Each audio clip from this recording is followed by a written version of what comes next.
nation's capital of about 1 million population and its regular commuters. However, the city of Accra faces a significant challenge of rickety commercial vehicles which transport majority of the commuters. Now, the situation, which obviously threatens the safety of the passengers, has reached a heightened level of desperation for commuters who want a solution.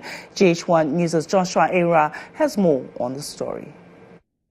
Whereas in cities in other countries, the key means of transport is train, taxi and public buses, here in Accra, the main means of transportation is either by commercial buses, commonly referred to as TROTRO, taxis and motorbikes, or Okada, which is illegal. It is estimated that about 40% of the private and public vehicles which ply our roads are not meeting the required roadworthy standards. The majority of these cars are crudely fitted together by the local auto mechanic engineers. Their services are regularly patronized because it is said to be cheaper compared to the professional auto mechanic shops.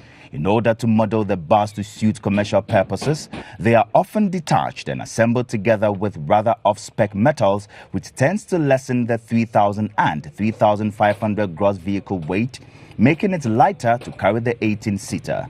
The alteration of the vehicle largely puts the passenger's life at risk. There are a number of challenges commuters go through daily in boarding commercial vehicles, especially those manned by commercial operators. Now, this is due to the rickety of the vehicles, which pose a risk to the well-being of the commuters. Rusted metals dangerously defining the public buses, exposed angle-framed seats, slanted seats which serve the passenger the least of comfort, corroded parts of the car which makes it visible to have a glimpse of the road beneath the passenger's feet, amongst others, all add up to a huge threat to the passenger's safety.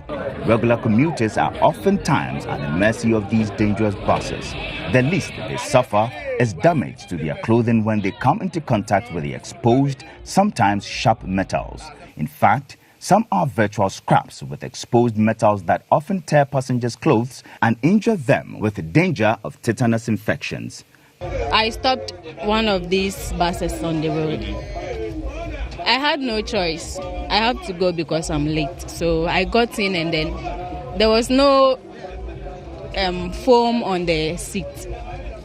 So when I sat on it and I was about to get down, it just stuck. My dress just got stuck on the metal. Yes, and it got torn. So a young lady in the car gave me something to cover up. I'm for TROTRO freedom about Accra. See me see what cross a can't honor. I'm who say my tareno.